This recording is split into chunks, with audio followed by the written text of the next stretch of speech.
Padre mío, desde el fondo de mi alma te recuerdo, siempre, siempre, cada vez con más amor, Padre mío, por tu amor, por lo que hiciste, por todo lo que me diste, te llevo en mi corazón, Padre mío, por tu amor, por lo que hiciste, por todo lo que me diste, te llevo en mi corazón.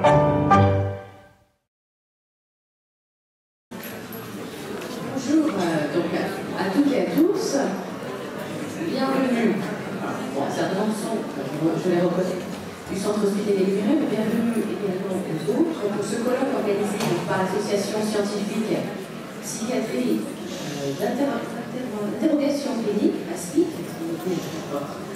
en partenariat avec l'association franco-argentine de psychiatrie et santé mentale.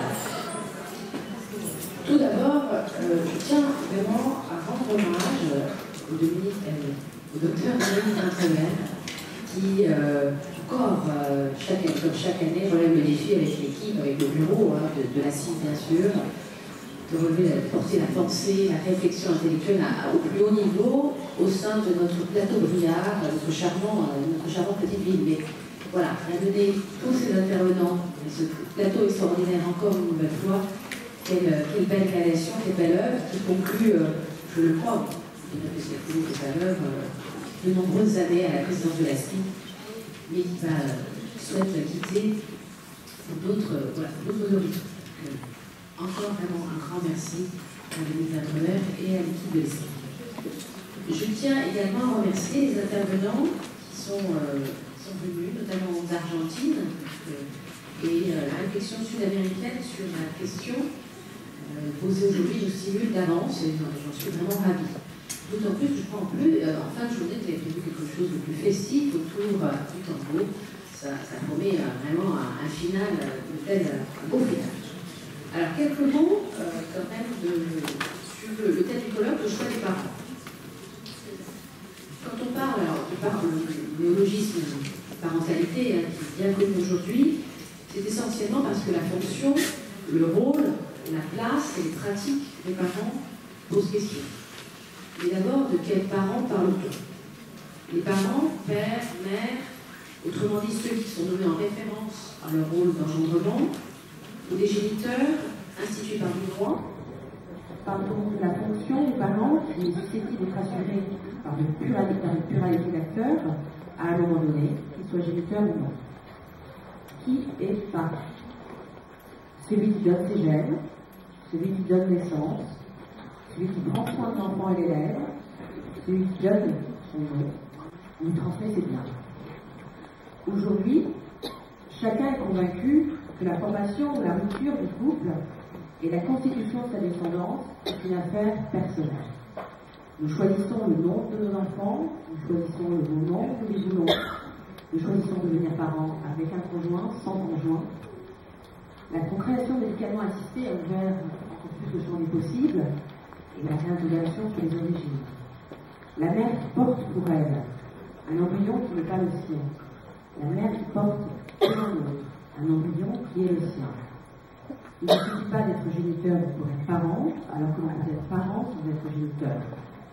L'important est moins dans le fait que la famille ait changé, que dans la difficulté d'en interpréter les causes et surtout les effets. L'heure de controverse est encore vive et très vive aujourd'hui dans notre pays. C'est un lieu commun de dire la défaite des parents, la crise des familles. Philippe Ariès écrivait en 1975, dans La rue autrement, le titre évocateur finit la famille. Le malthusianisme du XIXe siècle et du début du XXe siècle était ascétique, destiné à promouvoir mieux des enfants moins nombreux. Le malthusianisme actuel, en 1970, était de nature hédonique, permettre un meilleur épanouissement des individus et du couple compromis par l'enfant. Il y aurait un égoïsme des adultes, des parents, un individualisme négatif. François de Sangly s'inscrit un peu en contrepoint et nous dit ce qui est contesté dans la famille contemporaine, c'est l'existence l'individu qui tire à lui toute la couverture, le père ou l'enfant. Pardon à la question de l'enfant.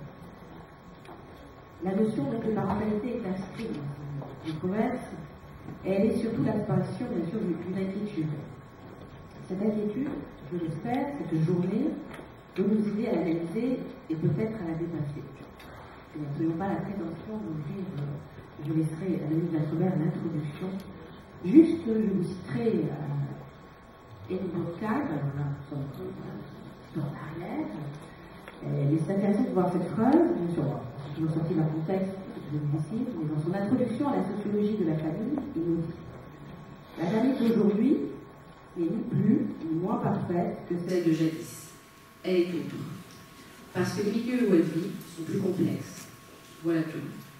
Voilà tout. Et c'est ce que je vous donnerai de vous expliquer et vous éclairer au cours de cette journée. Et je passe la parole à Dominique Lacomère. Donc, nous vous remercions encore une fois.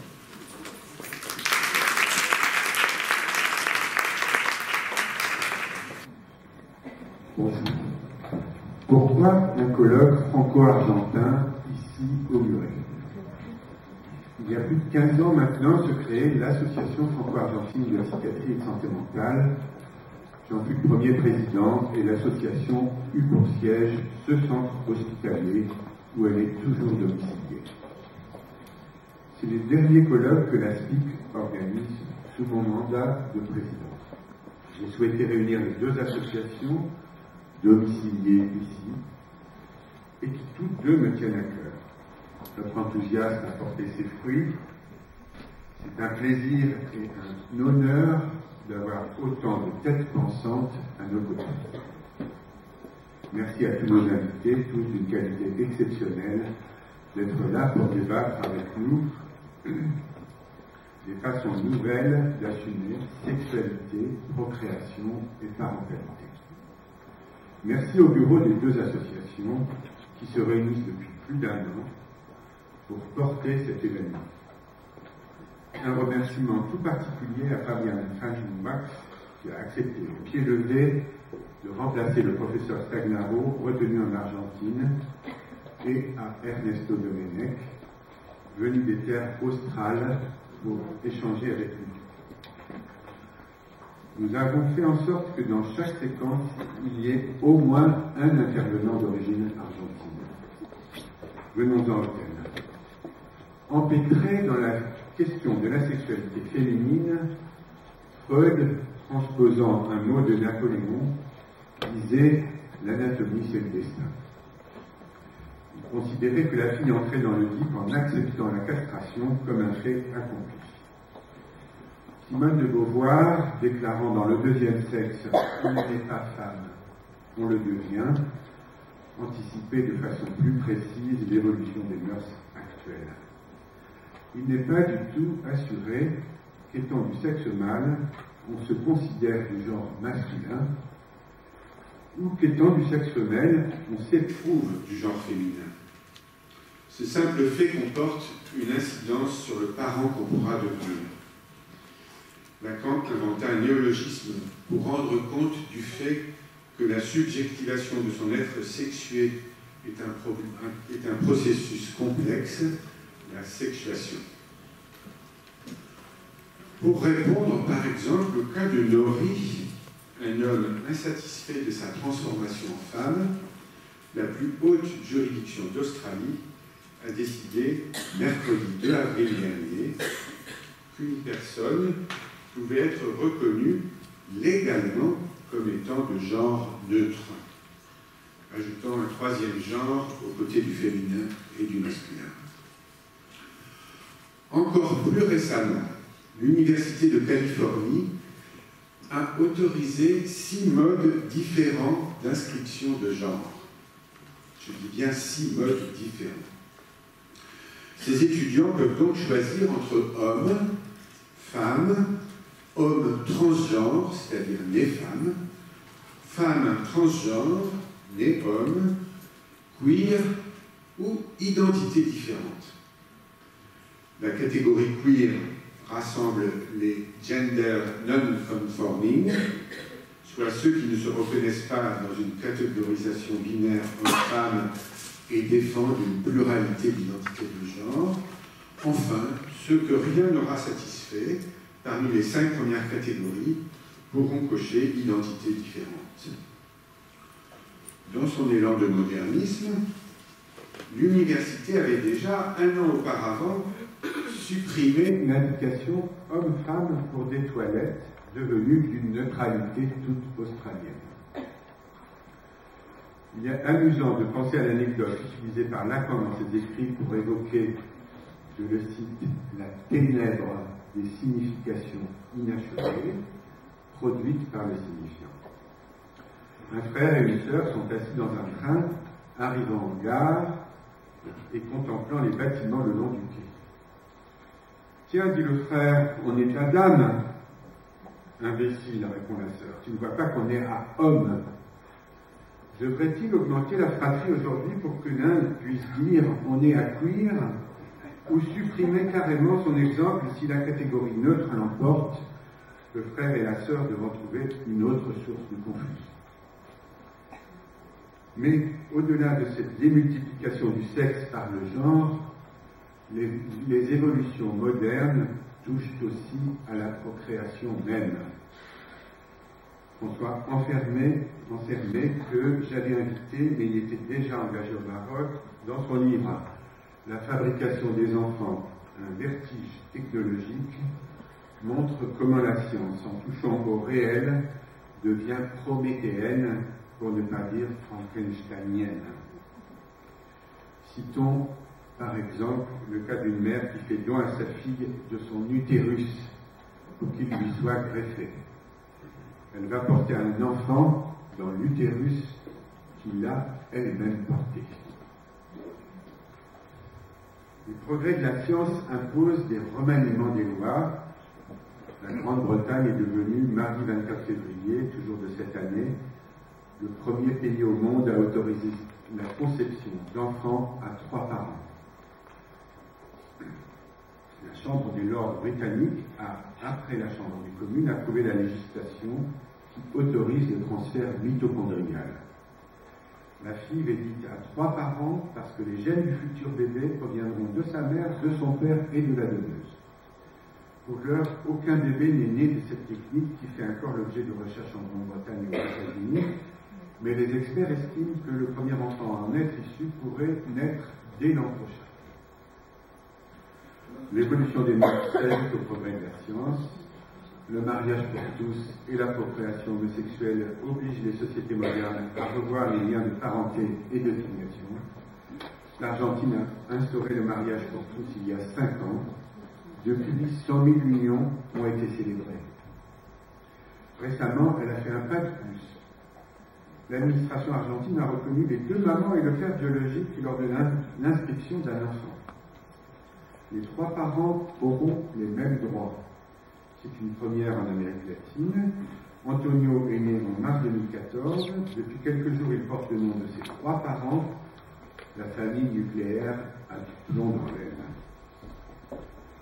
Impossible de tout aborder entre les embryons congelés, l'ingénierie génétique, le diagnostic préimplantatoire, les promesses du clonage, voire de la parthénogénèse humaine, les cauchemars des chimères et les fantasmes de l'homme augmenté. Gageons que les enfants qui naissent dans ce monde où les repères traditionnels vacillent sauront trouver les fictions qui leur rendront ce monde vivable. Merci.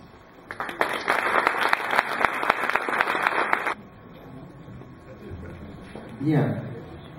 Avant tout, je voudrais remercier l'association franco-argentine de psychiatrie et de santé mentale, à son présidente, puisque c'est une femme, c'est Madame Elkin, Suzanne Elkin, et à tout le bureau de cette association, et que mène un travail de longue haleine depuis plusieurs années. C'est le docteur Ventrever qui est le fondateur, avec, si je comprends bien, avec le docteur Rica.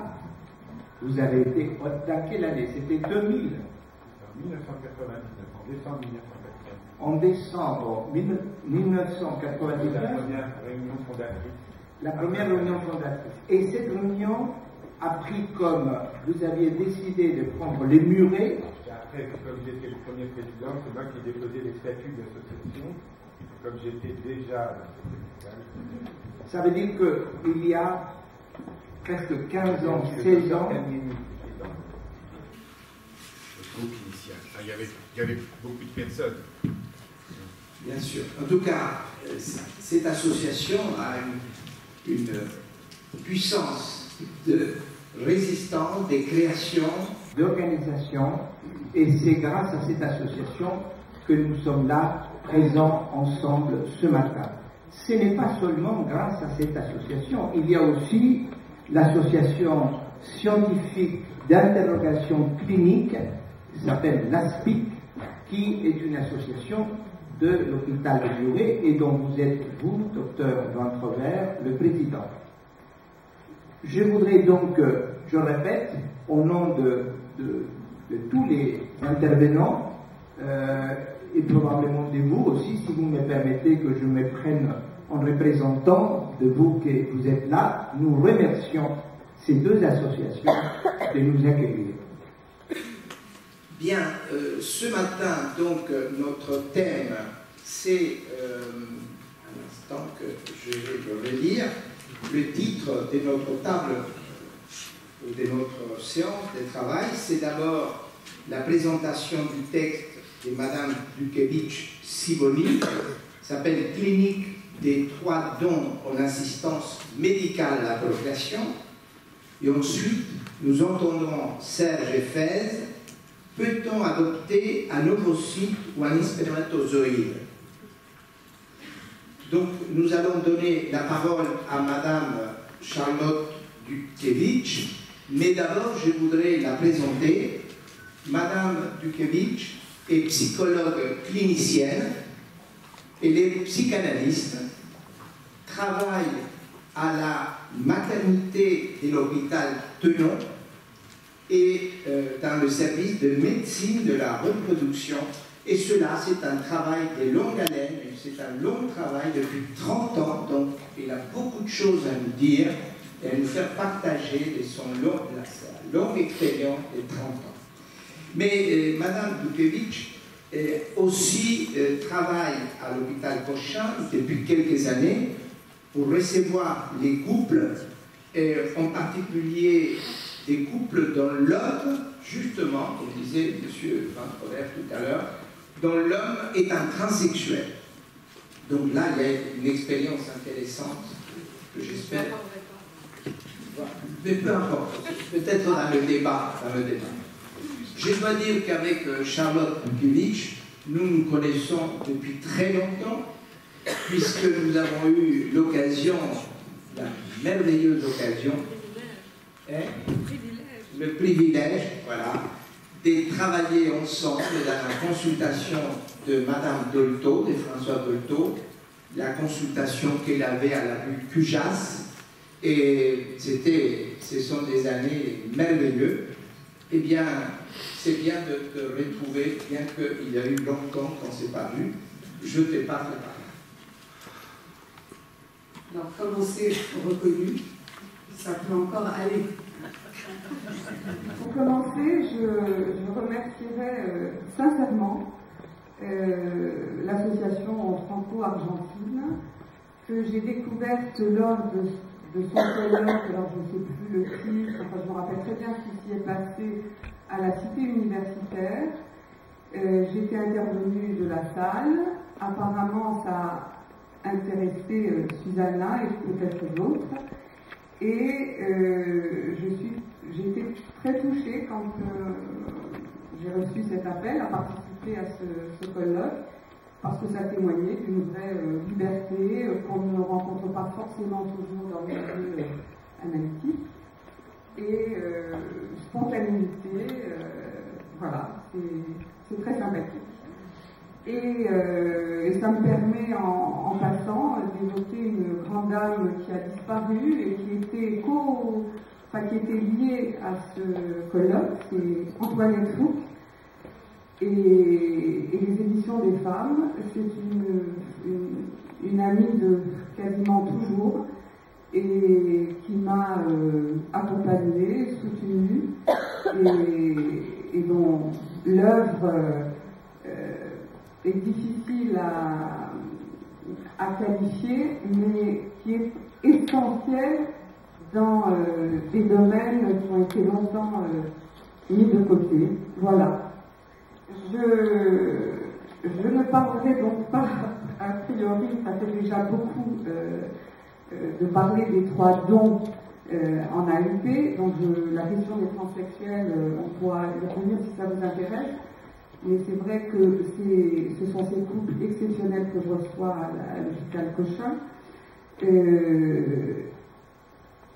mais c'est complexe, donc on commencera par le commencement, qui est cette pratique que j'ai depuis très longtemps. J'ai eu le privilège d'arriver à Tenon au moment où la FIP commençait, enfin c'était en 1982, et je disais tout à l'heure à une amie que j'ai retrouvée que sans quitter Tenon, mon travail a toujours varié parce qu'il y a eu le don d'ovocytes est arrivé, puis le sécose de l'Hôtel-Dieu avec le don de spermatozoïdes, et enfin, plus tard, l'accueil d'embryons. Voilà, donc vous avez compris ce que sont ces 3 dons. Alors, pour pas, je pourrais en parler si longtemps, j'ai quand même plutôt décidé d'écrire des choses pour me canaliser. Mais à la limite, si vous trouvez que c'est trop long, c'est pas compréhensible, moi ça ne me gêne pas d'être interrompu. Alors avec ou sans assistance médicale à la procréation, c'est ça, l'AMP, l'enfant est le porteur vivant d'un désir riche et complexe qu'il va incarner. Le désir d'enfant cristallise un foisonnement d'appels. Or ce désir est peut-être encore plus complexe chez les couples qui découvrent qu'il ne suffira pas d'arrêter la contraception et d'avoir un rapport au bon moment, un rapport fécondant, pour que la grossesse arrive. Et cette impasse, elle est rarement prévue au programme. Lorsque ces couples découvrent qu'ils ont besoin d'aide, de plus en plus spontanément, ils viennent à ma consultation questionner leur histoire et le sens de leur trajet. Nous verrons que bien souvent, ce travail de fond, même s'il est bref, c'est ce que m'a fait découvrir ma pratique hospitalière. On peut faire pas mal de choses en quelques séances. Leur permet d'inscrire cette impasse dans leur histoire, de lui donner un sens et parfois de surmonter. Alors, un travail analytique serait d'autant plus indispensable que ces couples voient leurs demandes riches et complexes se rabattre sur une scène technique, celle de l'AMP. En effet, l'équipe médicale qui reçoit la demande d'enfants des patients est elle aussi composée de sujets riches et complexes, avec leur propre rapport à la maternité et à l'efficience scientifique et technique. Au sein de cette équipe, le psychologue est un tiers nécessaire qui introduit la dimension d'inconscient dans sa quête, dont les réponses ne sont pas seulement médicales. Alors voilà, plus de 30 ans, qu'est-ce que le temps passe vite, que je suis psychologue clinicienne à la maternité de l'hôpital Tenon. Et quand j'ai commencé, je peux vous dire que les médecins ne comprenaient tout simplement pas la présence d'une psychologue dans un service médical, a fortiori au staff décisionnaire. Ils avaient du mal à m'entretenir d'un dossier difficile, comme s'il était acquis que le problème qu'ils rencontraient ne me concernait pas. C'est avec le développement de l'AMP et surtout le recours aux dons de gamètes que les médecins ont commencé à sentir la nécessité d'une approche psychologique. Et c'est ainsi que je reçois les couples qui souhaitent recourir à un don de gamètes, c'est-à-dire d'ovocytes ou de spermatozoïdes, que je reçois les donneurs de gamètes, d'ovocytes et de spermatozoïdes, et les couples qui veulent faire un accueil d'embryon, ou les couples donneurs d'embryons.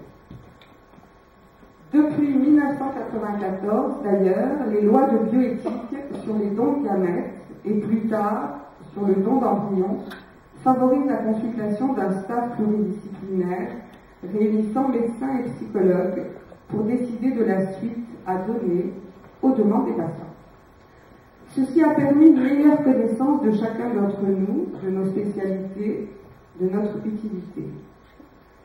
Or, les SECOS, alors, vous savez ce que c'est? Les SECOS, c'est les centres d'études et de conservation des œufs et du sperme, et ce qu'on appelle tout simplement la banque de sperme. Sauf que depuis quelque temps, on peut aussi, enfin, le don d'ovocytes peut être intégré au SECOS, ça dépend des lieux.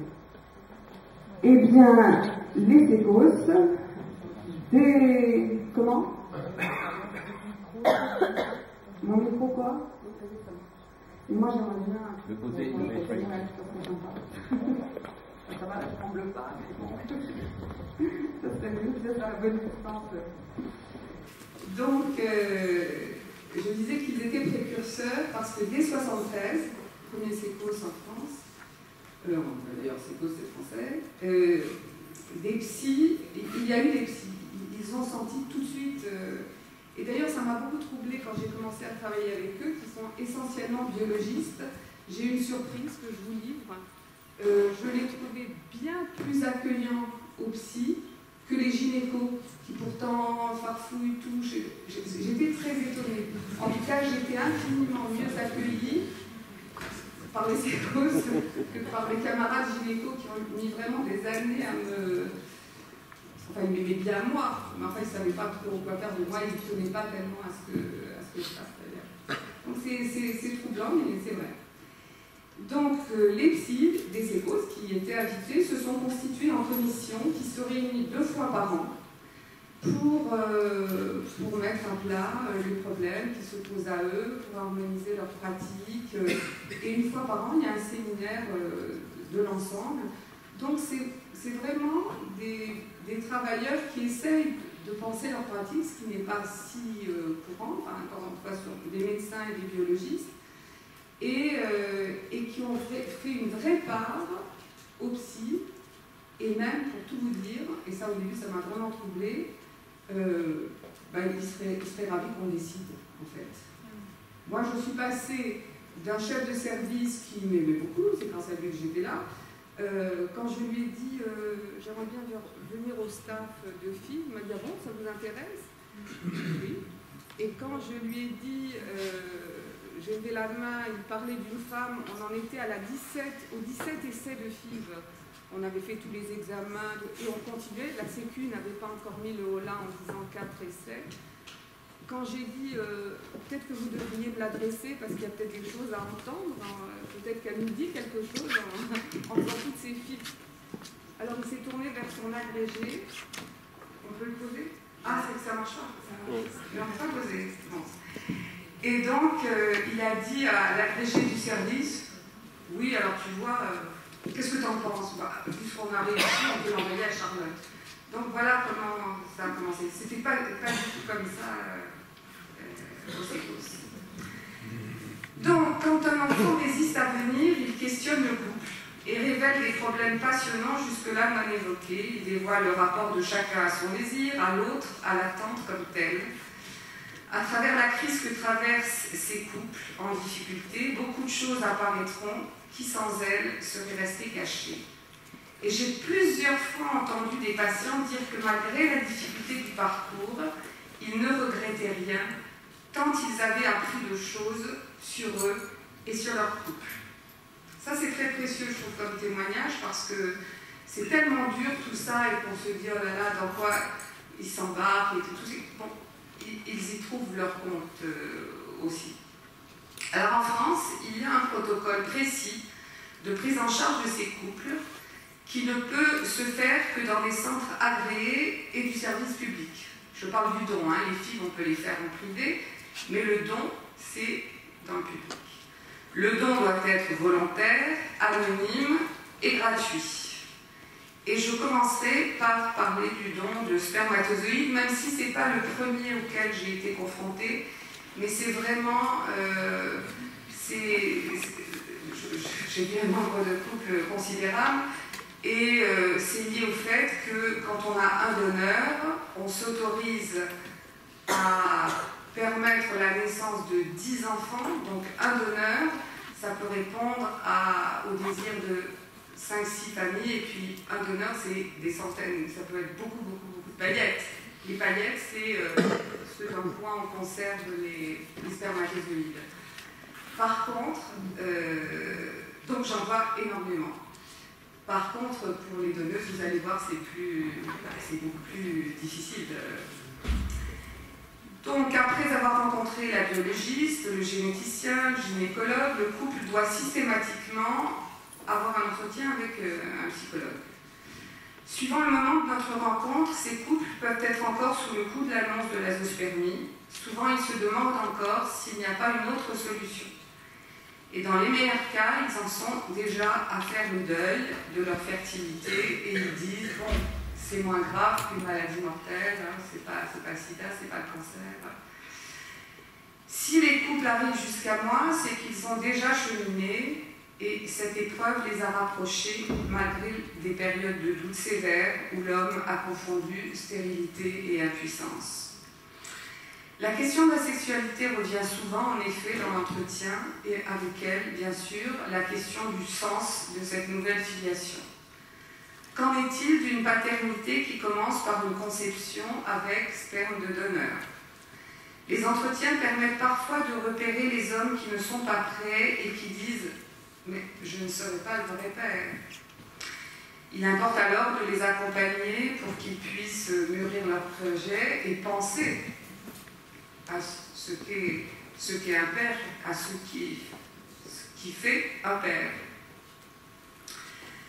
Le donneur est lui-même père. Alors, pour ceux qui suivent bien l'actualité bioéthique, je dois préciser que dans la dernière loi, on a ouvert, apparemment sur le conseil de quelques gynécos, la possibilité pour des gens qui n'ont pas d'enfants de donner ovocytes et spermatozoïdes. Mais c'est si compliqué. Alors, je ne sais pas, le législateur a sorti ça parce que pourquoi on voulait que les donneurs soient déjà parents? La raison qui, moi, me semble la plus pertinente et intéressante, c'est qu'on ne sait jamais ce qui peut arriver. Et donc, un jeune homme en bonne santé, riche en spermatozoïdes donne, mais il peut avoir un accident, ou il peut ne pas rencontrer de compagne, pareil pour les femmes, et se retrouver sans enfant. Qu'en sera-t-il à ce moment-là de son rapport fantasmatique, certes, mais aux enfants qui seront nés grâce à son don quand il était fertile? Donc je trouve que c'est une précaution humaine, simple, précieuse. Mais comme on a peu de donneurs et surtout de donneuses, on s'est dit qu'on allait faire ça. Mais comme ce risque, le législateur y a pensé, ou on lui a fait penser à ça, il a dit « ah ben c'est très simple. Quand on donne, il faut conserver pour la personne. Donc, on va conserver les spermatozoïdes, ça c'est pas compliqué, mais conserver les ovocytes, c'est beaucoup plus compliqué parce qu'il faut qu'il y en ait au moins 20 pour qu'il y ait des chances de grossesse. Donc, il faut faire plusieurs fonctions. Et là, les gynécos, les biologistes ne comprennent pas pourquoi on va... C'est pas anodin. Donc, pourquoi on va exposer les femmes à ça, alors que peut-être qu'elles n'auront aucun problème. Conclusion, on n'arrive pas à le mettre en place, et donc le décret d'application, la loi est passée au sens où ça a été dit et ça a été écrit, mais le décret d'application n'est pas passé. Donc ça n'a pas lieu, ça n'a rien changé. Alors, dans le service où je suis depuis si longtemps, j'ai demandé que lorsque des donneurs ou des donneuses sans enfants appellent, on leur propose de venir me voir pour discuter. Et donc j'en ai rencontré un certain nombre parce que je voulais qu'éventuellement on puisse avoir des arguments cliniques. et savoir qui étaient ces gens. Ce ne sont pas les mêmes. Bon, c'est très intéressant, mais voilà, c'était pour préciser que, alors jusqu'à maintenant, donc, malgré la loi, je dis la chose qui se pratique, c'est-à-dire les donneurs et les donneuses ont déjà des enfants.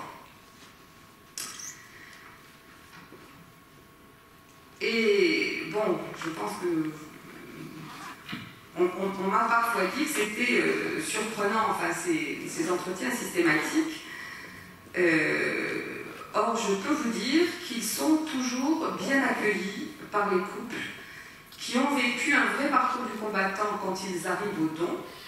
C'est ça qu'il faut se rappeler. Hein. Ils ont fait des inséminations, des fécondations in vitro, ils ont pleuré, ils ont souffert. Et donc, on n'arrive pas au don d'emblée. Hein.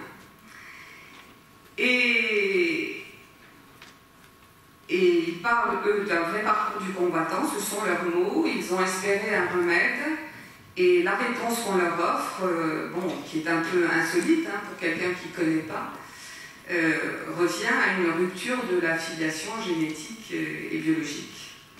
Mais les consultations, les échecs, entre guillemets, parce que c'est aussi, ce sont des événements qui parfois apportent beaucoup, donc réduire à échec à chaque fois qu'une fille ne marche pas, c'est peut-être un peu rapide, mais bon. Échec de traitement, les ont préparés, les ont fait penser, mais ça reste de toute façon un choc, une douleur, une question lancinante.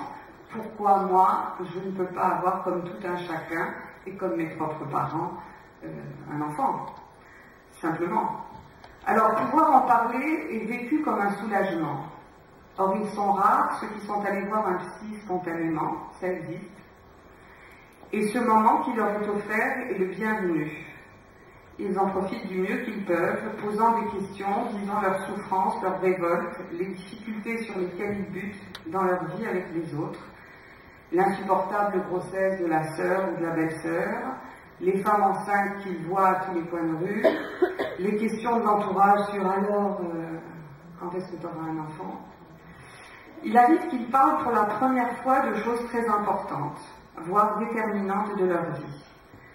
Et je dois préciser que j'ai choisi de les accueillir d'abord ensemble, puis séparément, puis à nouveau ensemble. On ne fait pas ça dans tous les sécousses. Alors j'ai pointé une situation clinique qui illustre cette opportunité de parole saisie par le demandeur de spermatozoïdes et qui montre en quoi son histoire l'a en quelque sorte préparé à recourir au don. Alors donc, je vous raconte. C'est un homme qui a la trentaine et qui est azospermique, c'est-à-dire qu'il n'a pas de spermatozoïdes. Et quand je lui demande, comme à chaque entretien de ce genre, si ses parents sont au courant de sa démarche d'IAD, insémination avec donneur, il me dit qu'ils sont morts. Alors je demande de quoi? Et il me dit, mon père était dépressif, il s'est suicidé, il avait passé 20 ans en prison. Alors je lui demande, regard interrogateur, et il poursuit, quant à ma mère, il l'a tuée quand j'avais 8 ans. Puis il me raconte en détail, avec émotion et sérénité. Il a été recueilli avec ses 2 frères par l'oncle paternel qui les a élevés comme ses propres enfants. Cet homme, il l'admire pour sa générosité, son éthique, sa grandeur d'âme. C'est son père, me dit-il. Quant à l'autre, le père de naissance qui a tué la mère, il me dit qu'il lui a pardonné. Il a tant souffert et avant de mourir, il a eu le temps de dire à ses fils qu'il regrettait son geste. Il me dit que de cette histoire, il ne parle jamais. Sa femme est à peine au courant. Grâce à son oncle paternel, il sait que l'on peut être le père d'un enfant qui n'est pas le sien génétiquement. Le hasard et la nature semblent être venus à son secours pour lui faire revivre et répéter au tragique près sa filiation stylée. En effet, il y a le donneur de sperme, c'est le père géniteur, et à l'instar de l'oncle, il y a le père symbolique, qu'il veut être, à supposer que la paternité puisse être ainsi divisée. On peut s'autoriser à ça. Ce qui lui permet de ne pas transmettre les gènes de ce père gênant. Et il s'autorise à devenir père, s'identifiant à la personne pour lui exemplaire, son oncle paternel. Le voilà futur père désirant, au lieu d'être fils désespéré. J'ai souvent remarqué que lorsque ces hommes ont une histoire dramatique, ce drame leur donne comme un point d'accrochage qui les amène à mobiliser des ressources qui, chez d'autres, restent ignorées. Cette scène très brève, la fonction de témoin, qui est aussi celle de l'analyste, opère avec acuité. La mère du patient était morte, sa femme sur la réserve, et la vie, elle trouvait son chemin. On pourrait presque parler de transmission inconsciente de paternité. Et j'ai souvent eu affaire à des hommes plutôt contents de ne pas transmettre leurs gènes. Ça, c'est intéressant. Alors, c'est le cas pour presque tous ceux qui n'ont pas de spermatozoïdes parce qu'ils ont été gravement malades et que la chimio, enfin, les traitements ont tout détruit.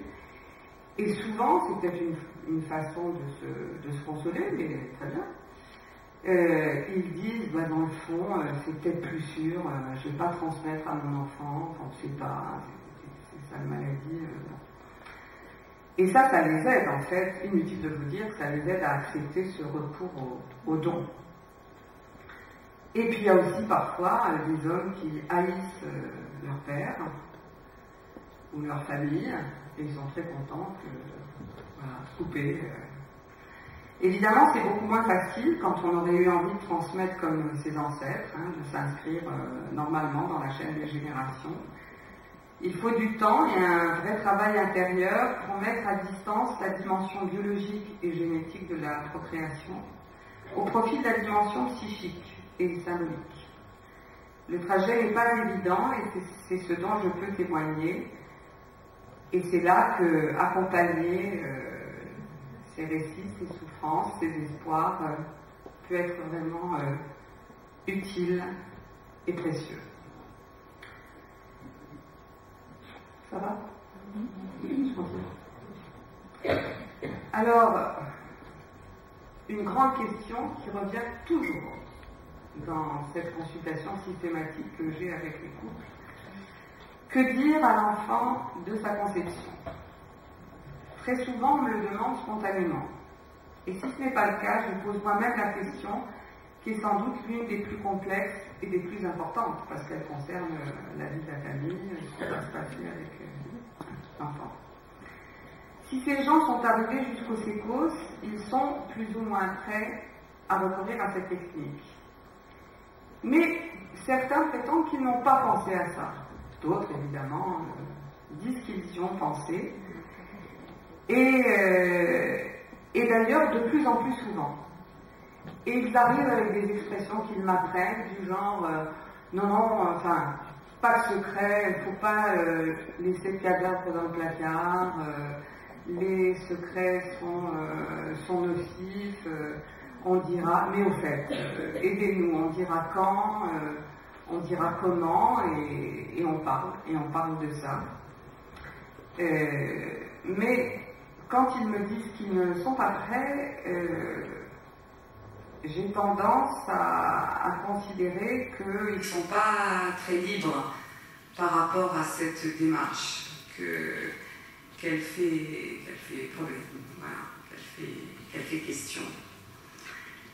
Et vraiment, c'est un moment fort de l'entretien dont il ressort toujours apaisé. Et il me remercie parce que je fais partie des psys qui parlent, de toute façon, dans ces entretiens. Et puis on élabore ensemble, par exemple, ce qu'on peut dire à l'enfant, donc qu'ils repartent ayant le sentiment, enfin, que c'est possible, qu'ils sauront. Et de toute façon, je leur dis, ce qui est la vérité d'ailleurs, qu'ils peuvent revenir me voir ou voir quelqu'un comme moi s'il rencontre des difficultés. Alors évidemment, ça ne signifie pas que la décision est alors vraiment prise, ni qu'à coup sûr ils parleront à l'enfant, c'est pas parce qu'ils disent que... Je suis sûre qu'ils vont l'expliquer. Mais les couples ont pris conscience du fait qu'il n'y a rien de honteux à cacher et que la peur de ne pas être légitime n'est pas fondée. D'autant que d'ici quelques années, en fait, c'est déjà le cas, ça sera tellement facile pour quelqu'un de faire une carte génétique et de se poser des questions. Alors ça, c'est les plus scientifiques de mes patients qui me parlent de ça. De toute façon, ils pourront savoir s'ils veulent. Voilà. Alors voyons maintenant le cas où c'est la femme qui a besoin de spermatozoïdes. Les choses sont techniquement complexes, vu le nombre quasi inexistant de donneuses spontanées d'ovocytes. Généralement, le couple est obligé de susciter un don, et cela implique, on le sait, un certain type d'échange avec les autres, accepter d'être redevable, de risquer de susciter de la compassion, voire de la pitié. Donner ses ovocytes ne doit pas se faire sur un coup de tête, dans un élan irréfléchi. Il faut être sûr de ne pas identifier ce don à un don d'enfant. Il ne faut pas que la donneuse ait le fantasme de voir un jour le frère ou la sœur de son propre enfant dans la rue. C'est vrai aussi, bien sûr, pour les donneurs, qui m'en parlent, enfin bon. Si la donneuse a ce genre de fantasme, c'est qu'elle n'est pas prête à donner, et il serait dangereux pour elle de lui forcer la main. C'est au psychologue qui rencontre systématiquement les donneuses de veiller à cela. Et on me demande souvent, est-ce que vous récusez parfois des donneurs ou des donneuses? Eh bien, je me rappelle deux situations où le couple, cette femme était accompagnée par son mari, et qui me dit, vous savez, depuis qu'elle a dit à sa sœur qu'elle avait donné ses ovocytes, elle ne dort plus, elle fait des cauchemars. Je la reçois seule, donc, comme je vous l'ai dit, et elle me dit, je me sens coincée, ma sœur elle a tant fait pour moi, elle m'a fait venir en France, elle m'héberge, elle m'a aidé pour mes études, et c'est terrible, elle ne peut pas avoir d'enfant, mais depuis que je lui ai dit oui, je vais donner mes ovocytes, je suis angoissée, parce que pour moi ça ne va pas de soi, ça sera quand même, il y aura un enfant qui aura quelque part pour moitié mon patrimoine génétique. Et alors je lui demande, j'ose, si elle fait des rêves, et elle me dit, je rêve très souvent de corps disloqués, enfin je fais des cauchemars, voilà. Et je lui dis, mais vous n'allez pas donner maintenant, mais comment je vais faire, qu'est-ce qu'elle va dire? Je lui dis, mais c'est pas vous qui allez le dire, on a un staff pluridisciplinaire, et on vous enverra un mot disant que vous ne pouvez pas donner, on ne donne pas, il n'y a pas de raison à donner, parce qu'il faut protéger, enfin, il y a aussi le problème de la relation. Et donc, voilà, je considère que c'était bien de pouvoir, enfin, la structure qu'on a mis en place permet ça, et quand j'en ai parlé à mes camarades, évidemment, ils étaient embêtés parce qu'on est pauvres randonneuses, mais évidemment, il ne s'agit pas de faire le bien des uns au détriment des autres, donc cette femme n'a pas donné. Et j'en ai une autre qui m'a raconté des rêves encore plus explicites. Elle me dit, moi je vois toutes les nuits, ce genre de demande précisément, alors depuis que vous avez décidé, est-ce que vous faites des rêves, vous avez des choses... Et elle voyait son enfant qui partait avec un homme, et elle avait beau courir derrière, elle ne les retrouvait pas. Et donc je lui dis, mais est-ce que vous pensez que les enfants qui naîtraient grâce à votre don, enfin qu'est-ce que vous pensez? Elle dit, ça serait quand même... peut-être qu'ils ressembleront à ma fille, enfin voilà. Donc j'explique comme ça, mais ça c'est vrai aussi pour les hommes, et je ne l'ai pas dit pour ne pas répéter la difficulté. Pour donner, en fait, il faut faire le même travail que pour recevoir, mais pas tout à fait dans le même sens. Pour pouvoir recourir à un don, il faut se dire que la paternité, c'est pas que le spermatozoïde, c'est pas le père, c'est pas l'enfant, que l'ovocyte, c'est pas la mère, c'est pas l'enfant.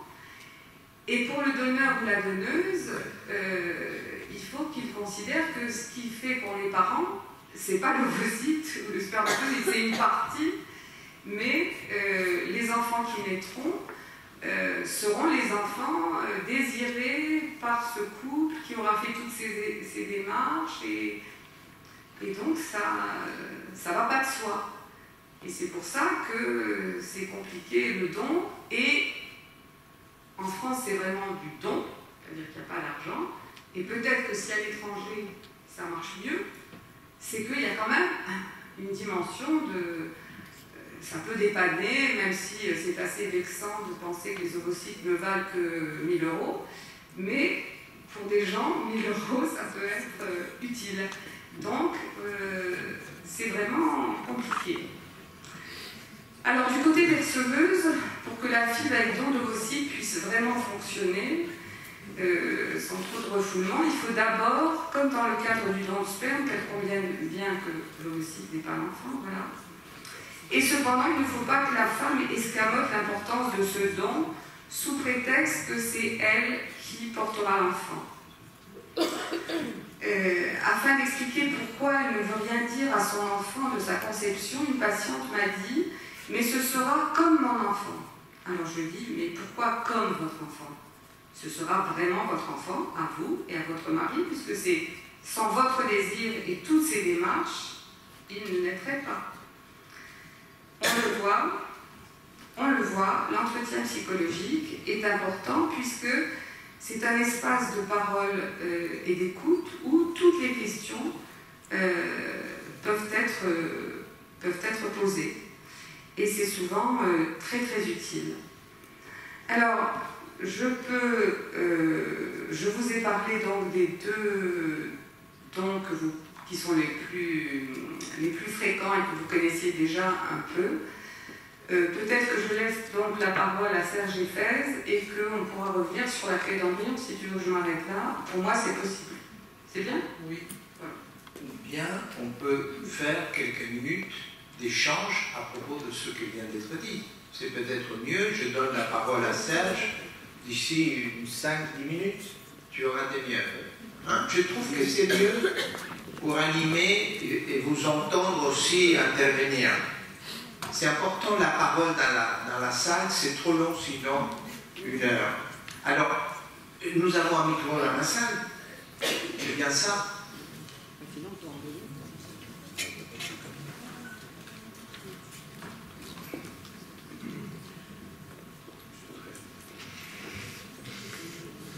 Merci. Madame, mettez-vous debout et vous parlez debout pendant qu'on trouve le micro. Merci. J'avais juste une question par rapport à ce don d'ovocytes entre ces 2 femmes. J'avais entendu que c'était anonyme. Comment est-ce possible qu'une receveuse et une donneuse connaissent les identités d'une et de l'autre? Alors, bonne question. C'est pas du tout ça. C'est effectivement anonyme. Mais comme je vous l'ai dit, on n'a quasiment pas de donneuses spontanées, c'est-à-dire de gens qui viennent donner comme on donne son sang. C'est essentiellement dans une relation.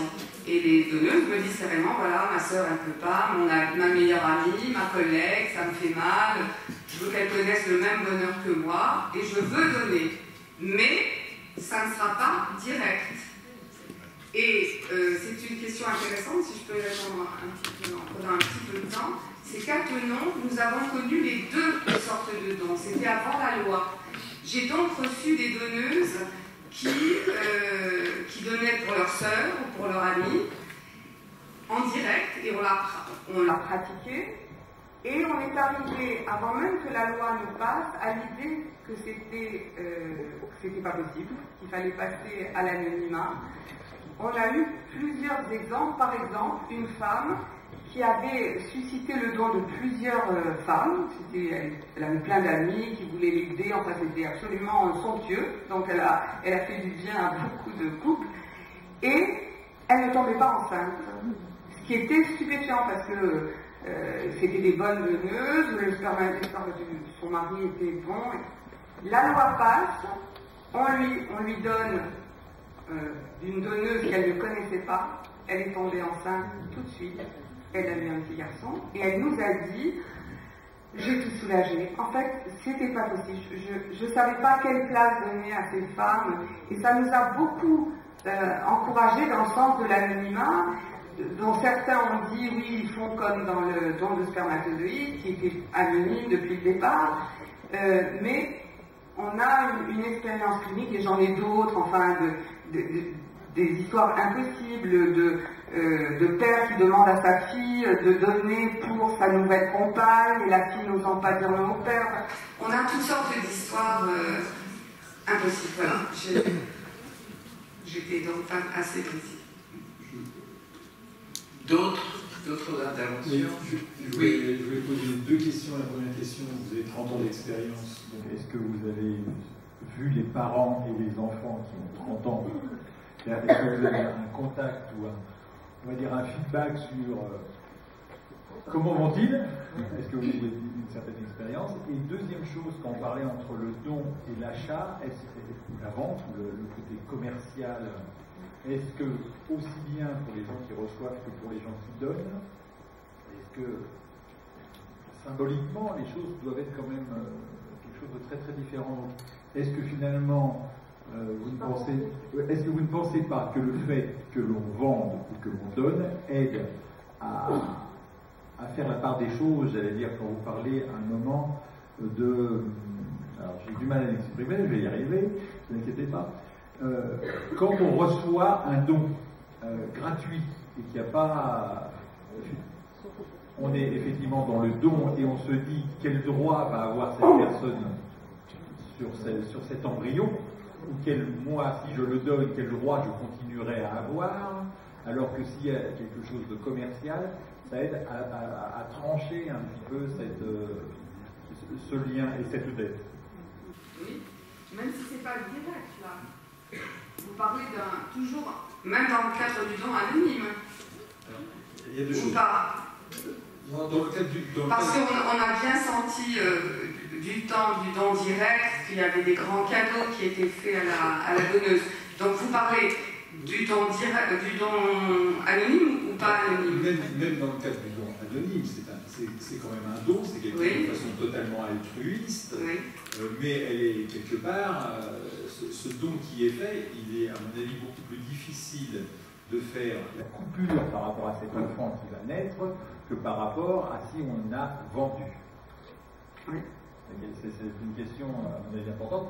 Et de l'autre côté, les parents qui reçoivent de cette personne anonyme, d'avoir dans leur esprit le fait qu'il y a un troisième larron dans cette histoire, est-ce que le fait d'avoir acheté ne les aiderait pas à faire cette chose? Oui. Oui, c'est possible que le fait de dépenser de l'argent pour avoir des ovocytes les aide, mais enfin je pense qu'ils sont quand même en dette parce que c'est tellement, ça n'a tellement pas de rapport. Je suis pas sûre que ça, mais je ne les connais pas, je ne les vois pas beaucoup. Si, je les vois un peu quand même parce que les couples vont à l'étranger. Et l'ensemble coûte si cher, mais non, il me parle quand même de la donneuse, quand même, c'est sympa, c'est dur, la fonction, tout ça, ça continue à compter pour eux. Et bon, bah écoutez, la dette, on doit la vie à nos parents, ils doivent, ça en rajoute peut-être, mais apparemment ça ne les empêche pas. Et moi, alors justement, vous me demandiez si je les voyais après. Alors je vois systématiquement les deuxièmes demandes. C'est-à-dire que je les revois après, mais pas longtemps après, quand ils ont un petit de 2 ans, 3 ans, 4 ans, et qui reviennent. Et souvent, ils viennent avec leur enfant pour me montrer comme il est beau, comme il aime ses parents, etc. Et ils en profitent pour en poser des questions, et moi aussi. Bon, évidemment, ceux que j'ai vus, ils étaient heureux, ça allait bien. Parfois, dans certains cas, alors c'est assez ciblé, enfin, culturellement, les religieux souvent ne disent pas. Alors, on dit, écoutez, vous voyez, de toute façon, tout le monde dit qu'il me ressemble. Le père dit ça, par exemple. Parce que c'est surtout cette expérience-là qu'on a. Il y a si peu de dons d'ovocytes qu'on en a. Je ne vois pas pour une deuxième demande. Et Et j'ai eu une expérience par contre beaucoup plus lointaine, tout à fait magnifique. J'ai reçu il y a 2 ans un jeune homme qui venait pour donner et je lui demande ce qu'il fait qu'il donne. Il me dit, bah écoutez, je suis moi-même le fruit d'un don.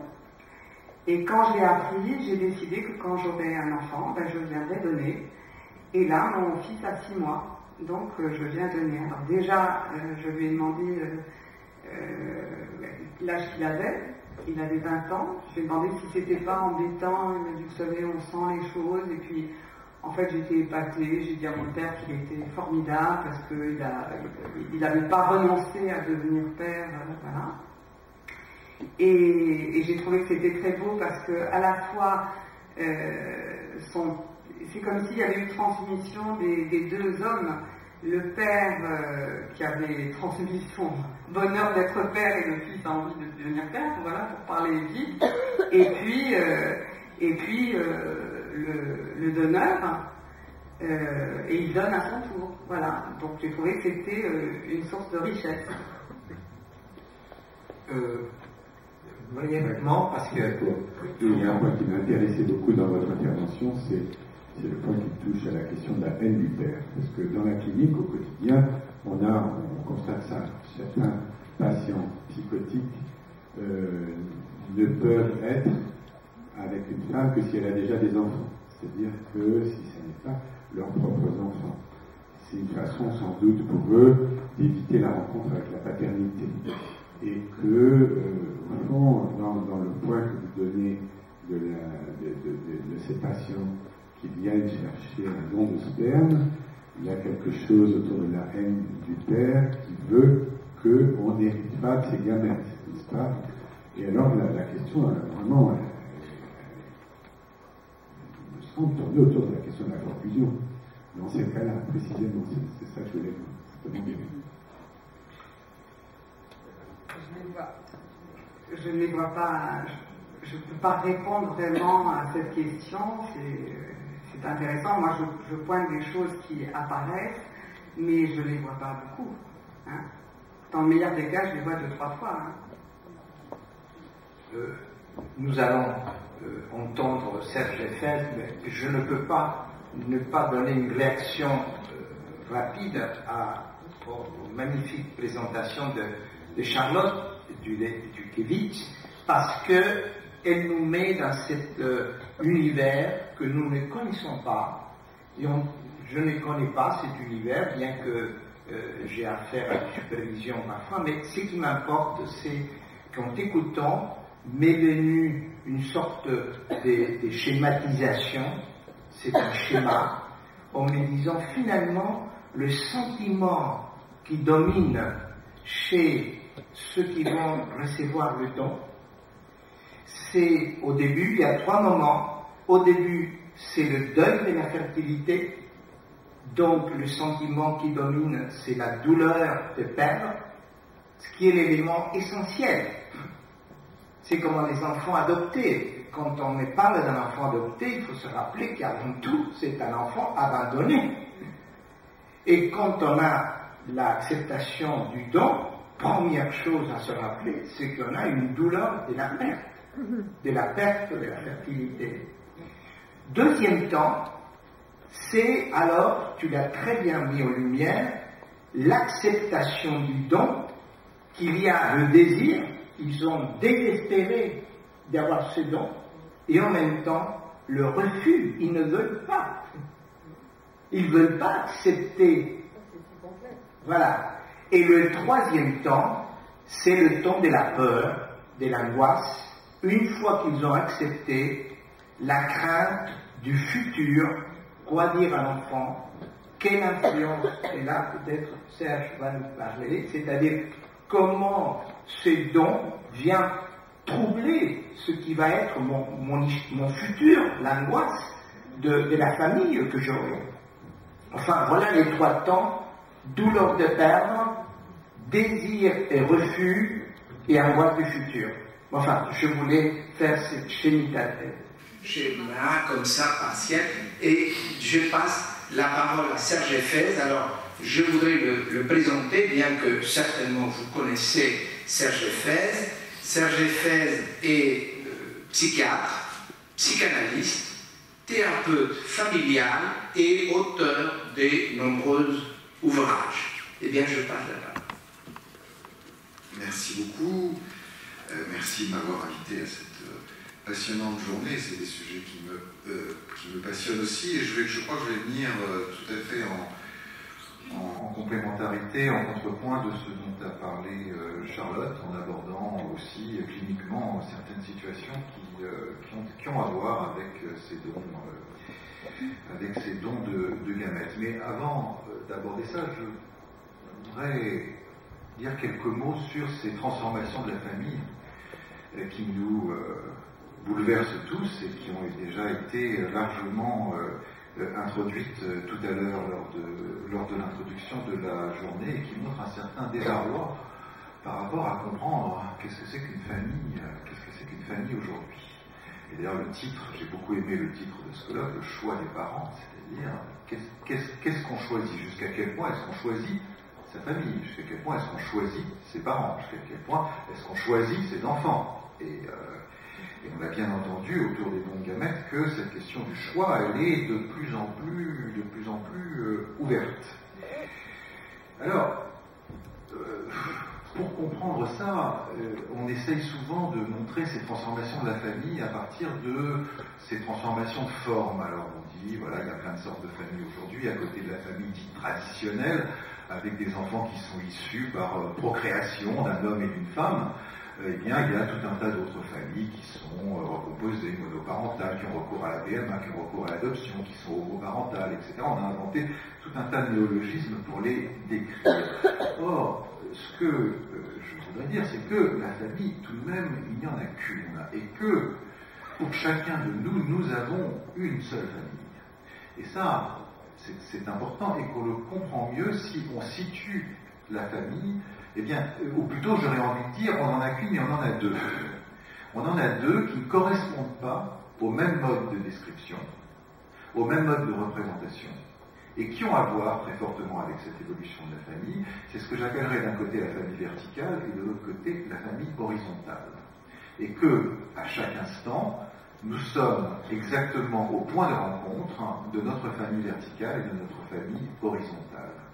La famille verticale, vous l'aurez compris, c'est cette famille qui est là depuis toujours. C'est la famille éternelle, c'est la famille de la filiation, c'est la famille qui permet de nous inscrire dans une succession de générations et de nous inscrire dans des processus de transmission à travers les générations et qui nous confère notamment un nom de famille qui est fortement producteur d'identité, c'est-à-dire qui nous permet de nous définir comme étant fils de ou fille de. Cette famille, elle est d'une certaine façon toujours déjà là. Cette famille, je dirais qu'elle est aussi la famille du psychanalyste. C'est-à-dire, c'est cette famille que nous convoquons et qui est convoquée avec nos patients lorsque nous les recevons et que nous leur demandons de s'inscrire dans une histoire, d'une certaine façon, et de retrouver à travers toutes ces identifications qui remontent à la nuit des temps, qui ils sont, comment ils se sont construits, qu'est-ce qu'ils ont incorporé de cette histoire, et comment cette histoire les travaille à leur insu, à travers ces processus de transmission, de secrets, de distorsion, de conflits, de tout ce que vous voulez, de haine recuite, qui remonte à la nuit des temps, et qui fait qu'aujourd'hui, ils sont le fruit de cette transmission verticale. Et dans cette vision, nous confondons souvent la famille avec ces processus qui sont les processus de parenté et les processus de filiation. Donc cette famille filiative, cette famille de la parenté, c'est cette famille qui a toujours existé et qui était la famille traditionnelle dans nos civilisations chrétiennes, parce que qui se calque sur ces réalités de la procréation. C'est la famille qu'on retrouve à la Manif pour tous. Un père, une mère, pas un plus, pas un moins. Sur les banderoles de la Manif pour tous, qui s'opposent à toutes ces autres formes de famille, notamment aux familles homoparentales, vous voyez un couple très idéalisé, un papa bleu, une maman rose, avec une complémentarité de relations qui est très marquée par le mouvement de cette famille, avec 2 enfants. Et ce que cette famille promeut, au-delà du fait que c'est l'engendrement et l'engendrement seul qui va définir la famille, c'est aussi une certaine forme de complémentarité conjugale, où le père et la mère n'ont pas la même place par rapport à la transmission, où la puissance paternelle promeut dans la famille une certaine asymétrie des rôles entre l'homme et la femme, une certaine complémentarité des rôles entre l'homme et la femme qui est largement naturalisée ensuite par la psychologie, puis notamment par la psychanalyse, une complémentarité qu'on retrouve dans la complémentarité oedipienne, tout simplement, où le père transmet le nom du père, transmet tout l'univers des symboles, et où la femme occupe une place autour du transfert, du partage, de la transmission des émotions, du care, du corps, etc., et où l'homme intervient comme un séparateur, grâce à son pénis, phallus, glaive, tout ce que vous voulez, qui vient trancher cette relation maternelle délétère avec l'enfant, et où donc cette triangulation oedipienne reprend, sur le plan intrapsychique, un certain mode de représentation des familles dans la société autour de la puissance paternelle. Je vais un petit peu vite, mais ça me paraît important de resituer ça pour comprendre ce que c'est que la famille aujourd'hui. C'est-à-dire ce que c'est que la famille aujourd'hui. Ça n'est pas une famille qui a perdu le sens de la filiation et le sens de la verticalité. Ça n'est pas une famille où on ne se définit plus comme étant fils d'eux ou fille d'eux. Ça n'est pas une famille où les hommes sont devenus des femmes et les femmes sont devenues des hommes. Mais c'est une famille qui, sous le poids de la montée des valeurs de l'individu, la montée de l'égalité entre les hommes et les femmes, eh bien c'est une famille qui désarticule cette complémentarité conjugale.